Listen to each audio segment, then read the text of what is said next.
우리가 죄에 대한 문제를 며칠 다루고 있습니다.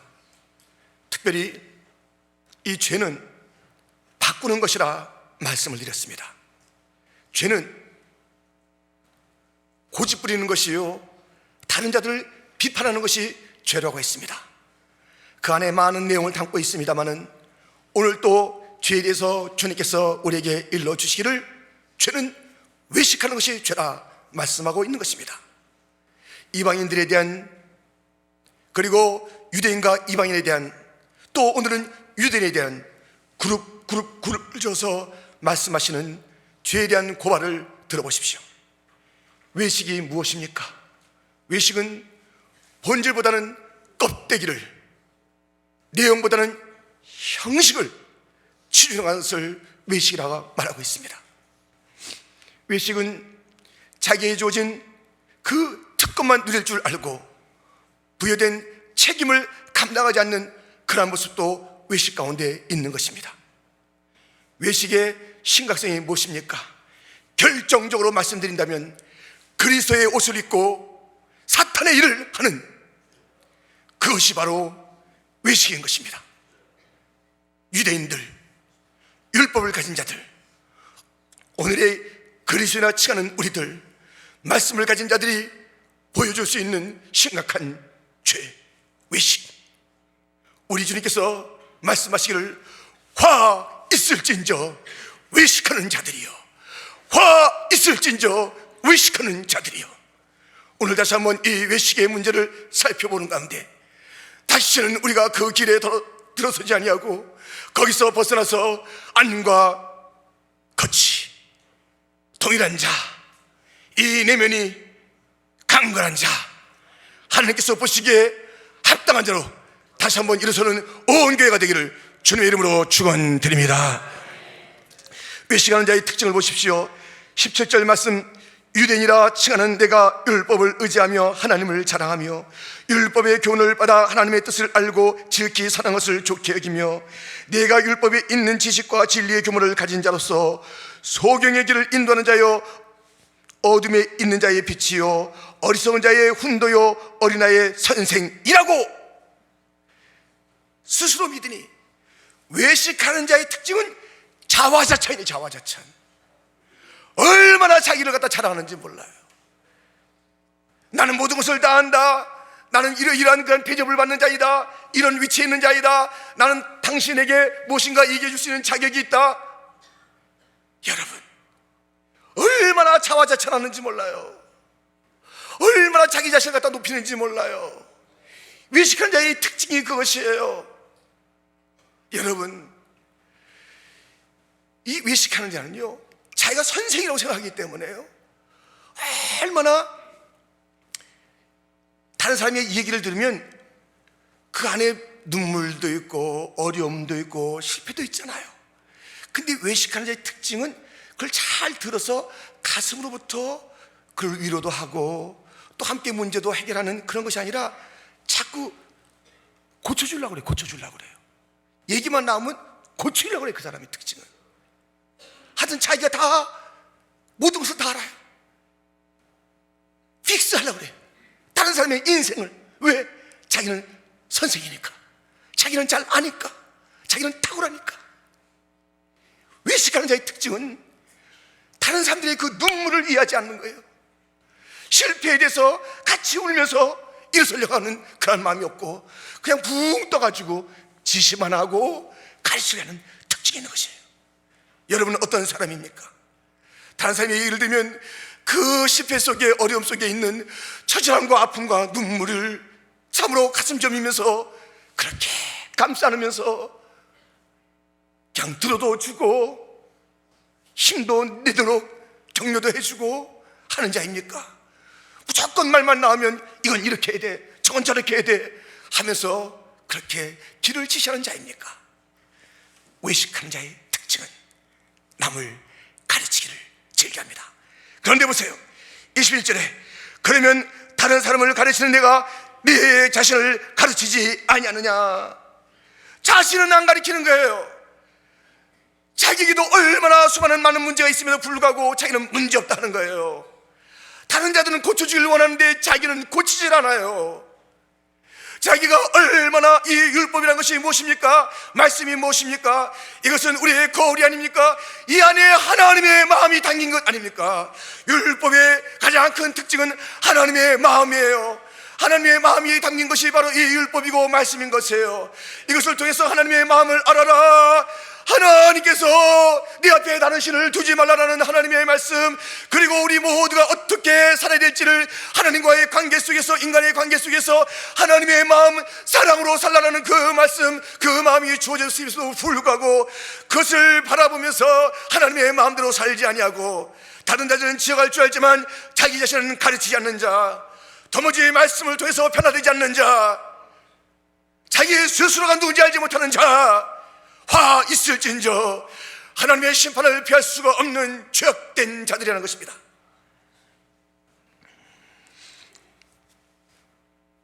자신을 가르치지 아니할 뿐만 아니라 가르친 곳과는 아주 정반대로 나가는 거예요.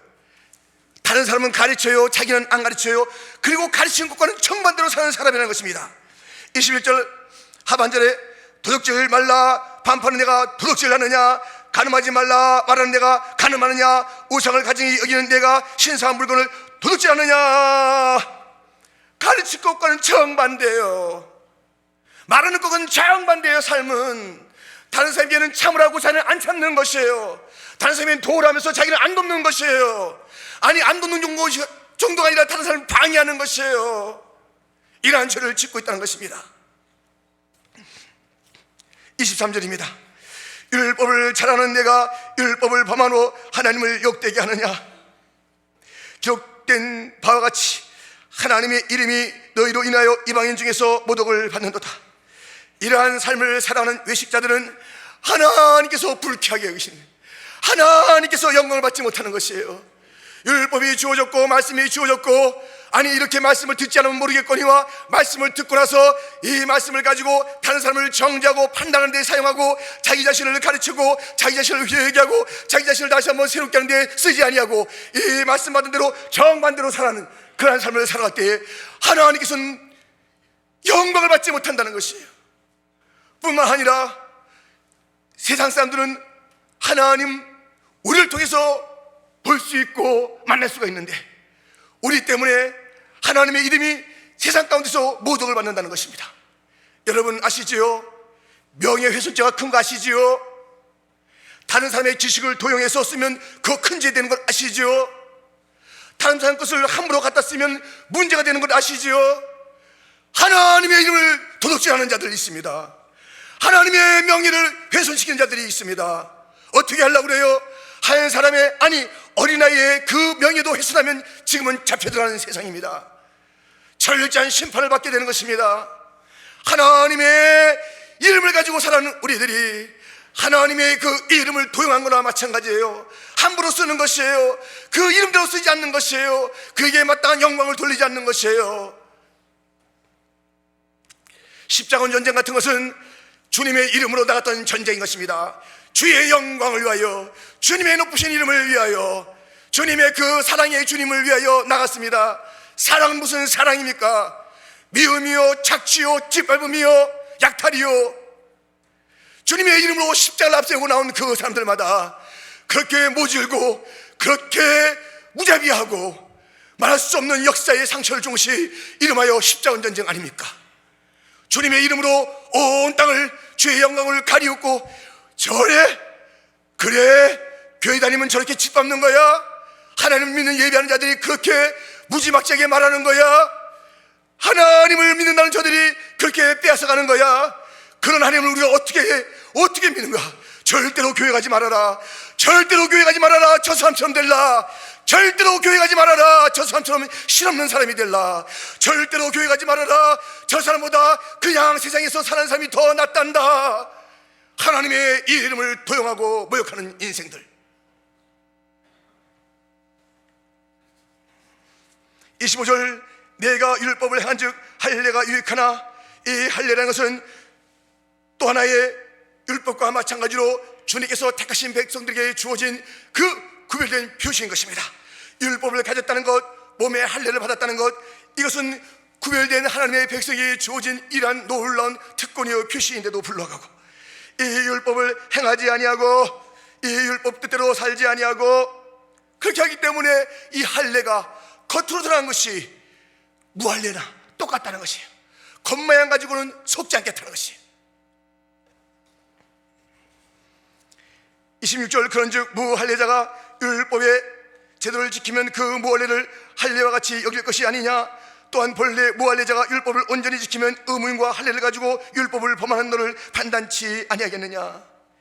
이 겉으로만 못을 가진 자보다 속에 진정으로 할례를 받은 자, 속에 구별된 자, 내면이 강한 자, 내면이 아름다운 자가 판단해야 될 터인데 너희가 거꾸로 하고 있구나 말씀하고 있는 것입니다.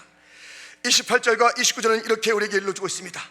대저 표면적 유대인이 아니요 표면적 육신의 할례가 아니라 오직 이면적, 표면적이라는 것은 보이는 것입니다. 이면적이라서 보이지 않는다는 것입니다. 숨겨졌다는 것입니다. 유대인이 유대인이며 할례는 마음에 할지니 신령에 있고 의문에 있지 아니한 것이라. 그 칭찬이 사람에게서가 아니요 다만 하나님에게서니라. 이 외식하는 자들의 이 특징이 무엇입니까? 사람에게 칭찬받으려고 하는 것이에요. 기도를 해도 사람에게 칭찬받으려 하는 것이에요. 헌금을 해도 하나님께 칭찬받으려는 것이에요. 금식을 해도 사람에게 칭찬을 받으려는 것이에요.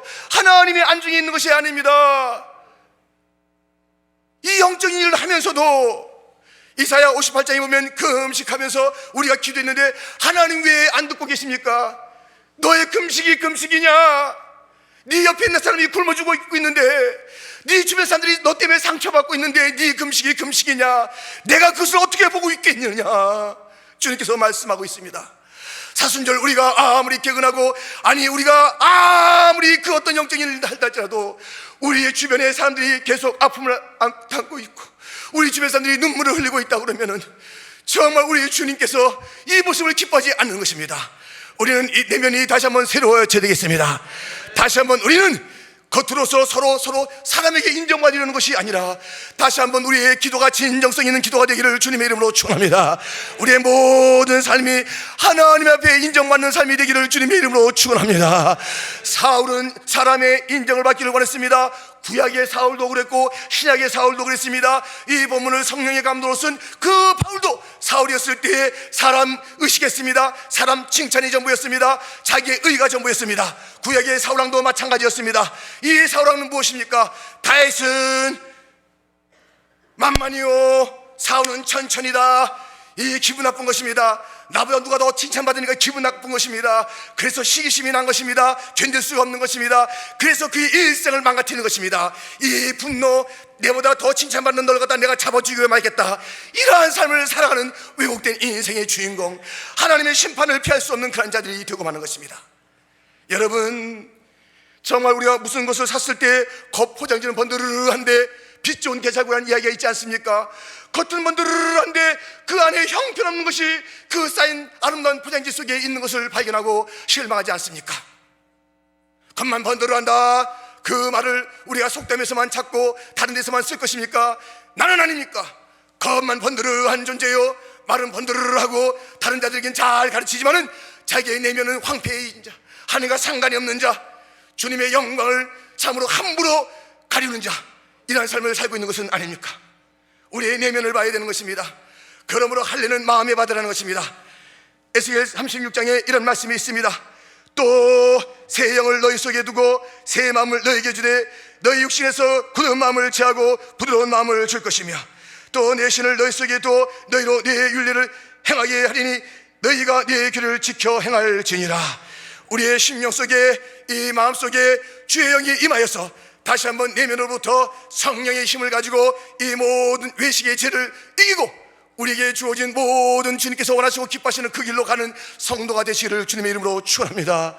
주님께서 보실 때 합당한 교회가 됩시다.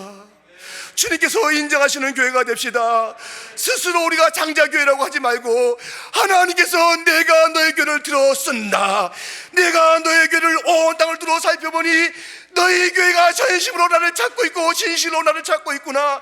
너희 하나하나마다 가부의 두 랫돈같이 진정성이 있는 그런 마음으로 너희가 나를 섬기고 있구나.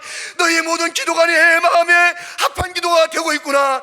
내가 온 땅을 살펴보니 이 시대의 촛대를 너에게 줄 수밖에 없구나. 퀸즈 장로교여, 내 마음에 합한 자여, 내가 죽도록 충성하니 내가 생명의 멸류관을 가지고 기다리고 있노라. 이러한 주님의 인정받는 교회가 되어야 되지 않겠습니까? 주여, 우리 교회를 불쌍히 여겨 주옵소서. 외식의 죄를 끊치게 하여 주옵소서. 교만의 죄를 끊치게 하여 주시옵소서. 우리가 이 죄의 문제를 심각하게 생각해야 되는 것이에요. 현재의 문제는 죄의 관념이 없는 것이에요. 현재의 문제는 죄의 관념이 없는 것이에요. 죄라는 것은 저 밖에 동성연애자가 죄라는 것이에요. 저기서 사기친 자가 죄라는 것이에요. 정치가지 거짓말이, 그것이 죄라는 것이에요. 우리 내면에 죄가 있다는 것이에요. 교회 안에 죄가 있다는 것이에요. 이 죄가 해결되지 않으면 우리는 조금도 40년 이 이유를 걸어갈 수가 없는 것입니다. 회개해야 합니다. 너희가 나의 이 인자함과 용납함과 길이 참음이 풍성한 것을 아느냐 말씀드리지 않았습니까? 회개를 시시하게 할 수가 없습니다. 우리 주님께서 죄 때문에 고통당하시고 죽으셨어요. 우리 하나님의 아들이 죽을 정도가 바로 죄의 문제인 것입니다. 그럼에도 불구하고 우리가 왜 죄를 그대로 끌어안고 있냐고요? 왜 외식하고 있냐고요? 왜 교만하고 있냐고요? 왜 다른 자를 정죄하고 판단하고 자화자찬하고 있냐고요? 왜 우리의 모든 영적인 생활들이 사람들을 의식하고 있냐고요? 회개해야 합니다. 돌이켜야 합니다. 우리가 바뀌어진 것을 다시 바꿔놔야 됩니다. 하나님의 영광을 올려드려야 됩니다. 우리는 하나님을 충분히 높이지 못했고 인간을 충분히 낮추지 못했습니다. 이 간격 때문에 예수님이 오셨습니다. 그렇다면 우리는 이제 바뀌어야 합니다. 하나님을 높여야 됩니다. 우리 인간이 그 주님 앞에 무릎을 꿇어야 되는 것입니다. 내가 주인이 아닙니다. 하나님이 주인입니다. 하나님이 영광을 받으셔야 되는 것이 교회인 것입니다. 주여, 주의 영광 받아 주옵소서. 주의 이름이 우리 때문에 모독당하지 않게 하여 주옵소서. 우리 보고 세상 사람들이 하나님을 알 터인데 하나님은 사랑인 것을 알게 하여 주옵소서. 겸손한 왕 우리 주님을 알 수 있도록 우리가 겸손한 삶을 살게 하여 주옵소서. 긍휼과 자비의 주님이신 것을 우리가 긍휼과 자비의 삶을 통해서 그들에게 우리 주님이 누군가를 보이는 자들이 되게 하여 주시옵소서. 그 길은 성령을 받는 것밖에 없습니다. 성령이 임하면 되는 줄 믿습니다. 힘으로도 안 되고 눈으로도 안 되지만 여호와의 신이 임할 때에, 성령의 능력이 임할 때에 우리가 이제는 죄의 사슬을 끊고 주의 뜻을 쫓아 사는 자가 될 줄 믿습니다. 이 성령의 충만함을 간구합시다. 성령께서 약속하신 대로 보여줄 줄 믿습니다. 악한 자라도 자녀에게 좋은 것을 줄 줄 알거든 하물며 구하는 너에게 천부께서 성령을 선물로 주지 않겠느냐. 성령 충만, 은혜 충만, 믿음 충만, 사랑 충만, 말씀으로 충만한 퀸즈 장로교회 이 자리에 모인 모든 자들이 다 되시기를 주님의 이름으로 축원드립니다.